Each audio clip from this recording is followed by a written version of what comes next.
Hey guys, welcome to my kids' messy playroom. Today we're going to chat about getting through solo parenting and not just surviving, but maybe even thriving. I have been a solo parent for almost 2 months now, and my husband has been deployed, so I have had a crash course in constant solo parenting. So I'm hoping by the end of this video that you can resonate with some of the things that I've experienced and learn some tangible tips to not only survive but also thrive in solo parenting. Now, I am what you would probably maybe colloquially call a type C mom.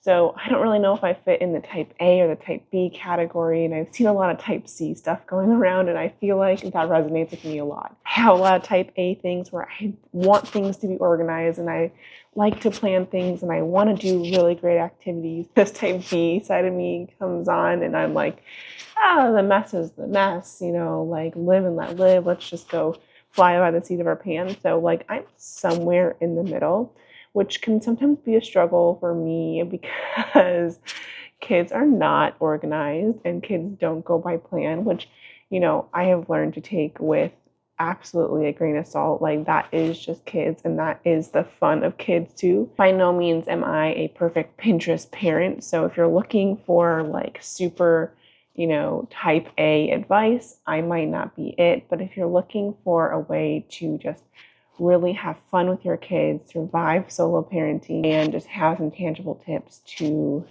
take with you as you go on this journey, this is what I'm here for. I'm just going to take you along with my day and just kind of talk about the things that I have learned, and we will just do our day together. So my first tip, if you can, try to get a few moments to yourself each day. And sometimes that looks differently for me. Occasionally I do get up early like today, and I actually have some time to read my Bible. That's important for me, and just kind of get some time to center myself. And then I also have my computer here. I'm going to putz around, doing just some things like bills and whatever, like that is also unfortunately part of my me time. But then I'm also going to putz around in my blog, a little bit of my YouTube. So for me, that is really important to me, having kind of just something, an outlet to get your own things done and just like have some time to yourself, because kids are demanding, and that is like the nature of children. And I really, like, for me, being a stay-at-home mom, it is important for me to be able to focus on my children throughout the day. But I honestly do not get up at 5 a.m. every day. Honestly, a huge part of me getting up today is just the pregnancy insomnia. I am 31 weeks pregnant, I think, something around there, kind of lose track. And so for me, it's just like I can't sleep anymore. So I just get up instead of just laying in bed. A lot of times I do get up with my kids. Again, I'm pregnant, I'm tired. They don't always go to sleep at a good time. So I'm just trying to get the sleep where I can.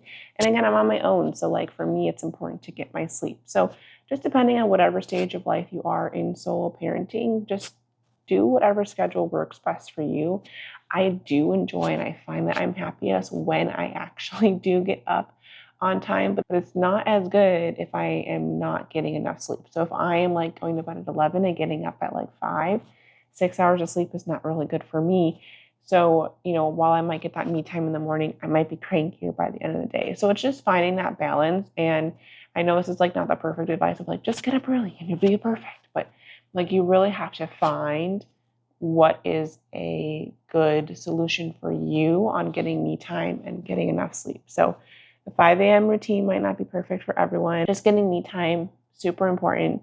It doesn't have to be long, but just make a list of things. Like I find that when you have kids and you finally do get a second to yourself, there's like this decision fatigue of what should I do next because I have time to do something. So make a list on your phone, like what do you want to do? Like if you have, like make it categorized. So if you have 5 minutes, what can you do in 5 minutes that you want to do for yourself? What can you do in 10, 15, 20? The other day, my mom gave me 2 hours because I drove down and visited her. I don't have family that lives nearby. And she took my kids out for 2 hours. And I was kind of like, okay, what do I do with myself? I wasn't at my own house, so I couldn't do any of like my home tasks that I wanted to get done, which was kind of a blessing because I had just time to kind of rest, recharge, and do things that I wanted, just like putzing around on my computer, whatever.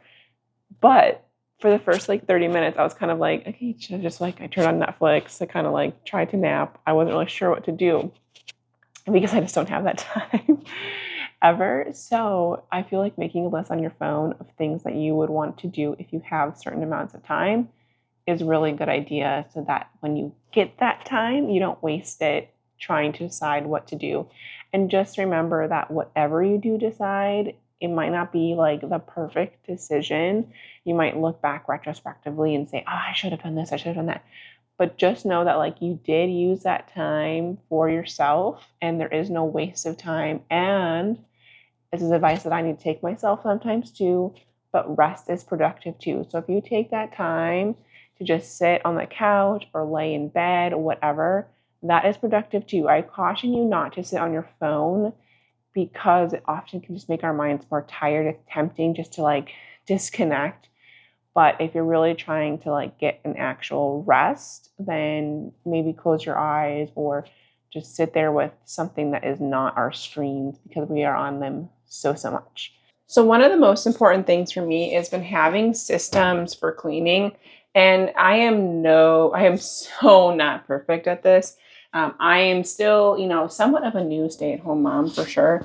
And so I haven't developed perfect systems at all. I find that some of the things that I have had systems for have been the parts of my home that are continually the cleanest. So for example, I decided that like every Monday I am going to deep clean my kitchen. And that was just like the thing I was going to do no matter what I got done that day. I was making sure that my kitchen was wiped down, like things that I wouldn't normally clean on a day-to-day basis were cleaned. And I find that through the week, when I get really busy, if the kids are having a hard time going down and they get to bed late and I don't get back downstairs to like do the dishes or anything like that, that my kitchen still maintains a decent level of cleanliness because I always deep clean it on that Monday. And so even like if it feels overwhelming to get it back to like a good state, it really isn't too bad because I have that one day. So I have still never really figured out how to keep up on laundry. I feel like we end up always backlogged, but a lot of that is because when we moved, we had a bunch of laundry that just like needed to be washed after we moved because it sat in our garage for a little bit longer. And so I'm still catching up on a lot of that stuff that we have brought in. But for me, doing at least 1 to 2 loads of laundry a day is helpful. And so I do try to just keep on that and make sure that I am, changing it over and folding it. And sometimes I do just set days to fold laundry. Like it might be the middle of the week and I just catch up on all of the folding. So sometimes I find that like grouping tasks together instead of like going throughout your day, okay, now you have to stop, fold laundry, put it away. Like sometimes if you can just like put it on like Tuesdays, I am just going to fold all of the laundry that I haven't gotten to. And by Tuesday, I'm caught up on that. Like setting those timelines has been really important for me. Like that just works really well for my brain. Whatever system kind of works for you, and maybe you'll have to do some research on different kinds. I think that that's really important just to set something up, and then you can build on that, right? Like there's a thing called like habit stacking or whatever. Once you get into like, okay, I now have done Mondays. Mondays are my cleaning days for the kitchen. Now I can do Tuesdays are my cleaning day for the bathrooms or whatever, stuff like that really helps. The other thing that I have found really helpful is keeping cleaning supplies all throughout the house. So obviously in safe places for kiddos, but like I keep doubles of things in like my bathroom. So if I'm doing bath time, that's a really great time that I can throw some toilet cleaner in there. I can wipe down the sink, all that stuff. Where it's like, otherwise, I don't want to say you're stuck in the bath, right? But like you can't really leave the bathroom, but you can make that a little bit more productive time. If your kids are happily playing, they don't want to play with you, stuff like that. Like you can kind of do 2 things at once. The other thing that I have learned the hard way is that cleaning one room at a time is really the key. I am the notorious, and I still do this, honestly, of like jumping around from room to room to room, cleaning it. And then at the end of the day, I feel like all I did was clean all day, but I have nothing to show for it because things just get dirty or that nothing gets like fully cleaned. So if you really are struggling with feeling like overwhelmed with clutter or like messy house, because if you're by yourself with kids, like it's hard to get everything done, I would really try to focus on cleaning one room at a time. I watched a YouTube video, I'll see if I can find it, about this girl who has a method of just like, the goal is just to like clear off all surfaces. So she had an acronym for it. Again, I'll link it again if I can find it. But the premise was basically like, if you are in a room, let's say the kitchen, your goal is just to clean the surface, like, and you don't get distracted by like, oh, I found this toy, I need to go to the playroom. No, you like set it to the side, set it to the doorway that goes to the playroom, but you do not enter the playroom. And like if you see a spill on the counter, unless it's gonna like ruin your counter, you don't wipe up that spill. You just keep focusing on getting things off the counter so that you can get to the point where you clean it. A lot of times I find that like our clutter is really getting in the way of our cleaning. So I found that method, when I really apply it, is really helpful. So again, just look up methods that are helpful for you, that work with your brain, your schedule, your kid's age, all of that stuff. Get the kids involved if you can. My 3-year-old is finally kind of old enough to help me clean up stuff, and that's been really helpful. And he's kind of my 18-month-old. She actually really took to cleaning. I was taking a scrub brush to our floor the other day for their playroom, and she really like took to cleaning it. She just like took the brush out of my hand with the soapy bowl of water, and she just like wanted to clean, and she was like happy as a clam to do that for like 30 minutes. Was it as clean as if I had done it? No, but she had a lot of fun, and I did result in a cleaner floor. So however you can get the kids involved, I think is good too. All right, let's get this load started. Okay, same day, different outfit. I don't know why I think I can wear white as a mom, honestly. Someday I will be able to. Anyways, my next big tip is to get out of the house as much as you can. So usually for me, I try to get out of the house like 3 to 4 times a week at a minimum. We go to church every Sunday, so that's usually like half of our day then. And I like to get to the library, see if I can find like some event going on. If you kind of peruse Facebook or like other kind of local sites, you can try and find like tons of free events. I'm in a smaller town, so for me that sometimes requires a little bit of travel. That's not a big deal for me because it's 40 minutes to a Walmart and Aldi, so I'm used to driving. But don't be afraid to kind of like hop in the car if that's something you can afford. I know gas prices are like crazy, but you can always find a friend to go with, split the gas, split the admission, something like that.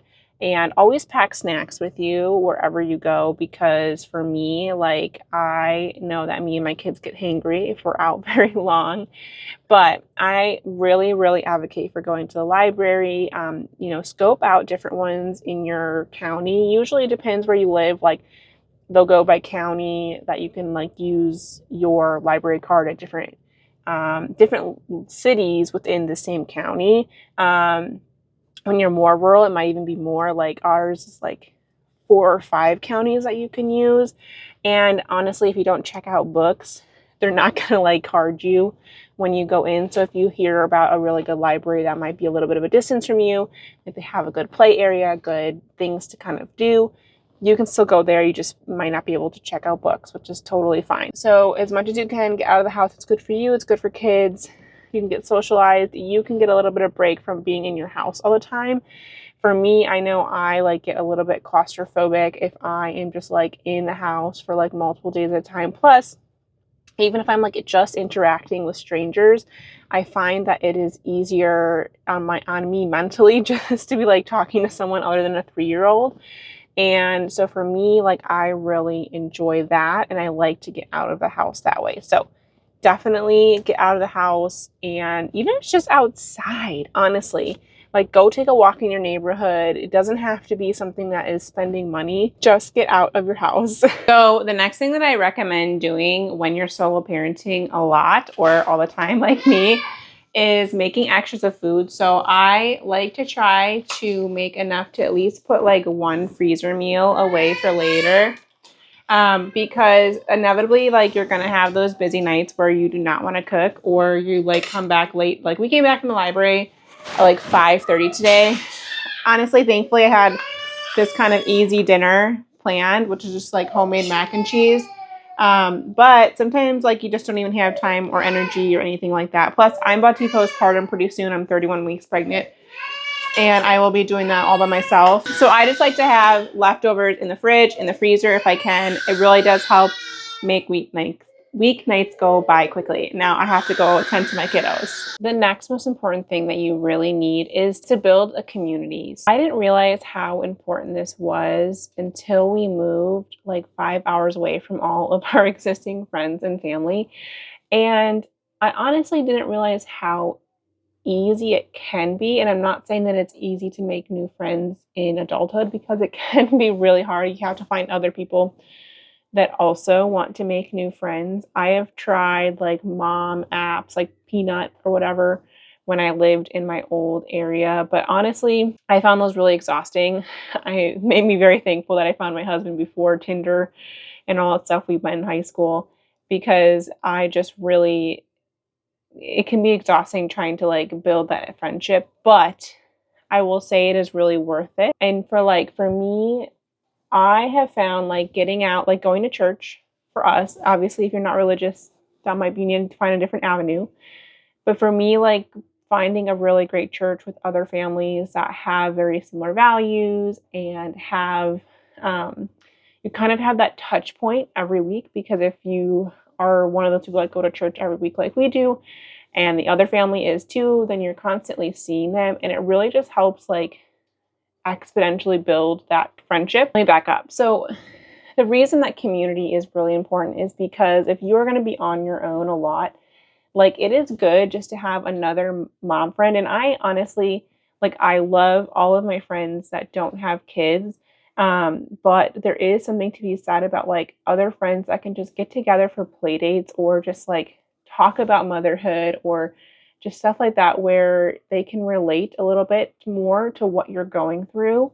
Especially, if they're solo parents too. I am lucky to have found some other deployed spouses that I have been able to kind of connect with and talk about exactly what we're going through. And so that's been really helpful for me. And so again, if you can like just go to the park, talk to moms, like go to the library, strike up conversations. And if you are more of a shy person, like just look for that extroverted person because like for me, I am extroverted. It's not super hard for me to talk to new people. However, it is really hard for me to like continue to build some of those friendships sometimes, especially if it's not reciprocated. So you don't want to waste your time on something like if somebody is not really reciprocating a lot of the friendship, or maybe just doesn't seem like interested in building new friendships. You just got to move on and just try and build it with another person. But I will say it is really helpful. And to the extent that you can, lean on family. And I know not everyone has close by family or family that they can trust. We live 5 hours from our family. I have made it a point to go visit them as much as I can because it really does help me. It really does help my sanity, just having those like couple days of a break of like just a little bit of help, someone else to talk to throughout the week. And that has been really, really helpful for me. Even though I don't live by close, I have traveled. So if you have the financial means, I really think that that's important and can really help a lot with the struggle. And if you just need a break, like finding someone that you trust with your kiddos enough that like can give you a break, and hopefully, something that can be reciprocal where you don't have to pay them but you can watch their kid if they need her, you can help them some other way. Again, this is where church has really been helpful for me. I've had a lot of people offer to help watch the kids, and I'm very mindful of who I leave our children with. So, that's still something that I'm building, like a relationship, and having the kids build a relationship with them too before I just drop them off with them. But it does feel good that like if I needed for whatever reason, like, hey, I go into labor early, which is a possibility, that I have a network of people that I can, trust with my children in an emergency. And hopefully, it can be built to that point of like, hey, I just need like 4 hours to go do XYZ by myself. So build your community. It's going to help you. It's going to make you feel better. It's going to just help you keep your sanity. So 10 out of 10 recommend. Okay, so this might seem a little counterintuitive based on the big pile of toys that I have behind me, but I do recommend, to the extent you can, set up a toy system. So candidly, this is something that I have been working on the last week or so. I have been going through a lot of the toys that we don't use anymore, putting them in a donation bag, and also trying to put some off into a closet to take out later so that they kind of seem fresh and new, and do some sort of toy rotation. I haven't really figured out what that's going to look like yet. Right now I'm just trying to organize. I've been trying to put things in baggies, and it can be tough when the kids are also playing with the toys at the same time and kind of just undoing a lot of the work that you're doing. But I will say, to the extent that I have done some sort of like cleaning up, organizing, I can tell that the kids are more engaged in the toys because they find them, all put together, like the things are grouped together, they can play with it longer. It seems fresh and new, and it also helps me have a very easy avenue of cleaning things up. So still something I am working on, and it's a little bit of a disaster in here. We've been playing a decent amount of the day, but I do recommend that. It has been really helpful. I would absolutely love if you would share some of your solo parenting tips, or just your parenting tips in general, because we can all learn from each other. I hope this video was helpful. If you liked it, go ahead and hit that subscribe and like button, and I will see you guys in the next video.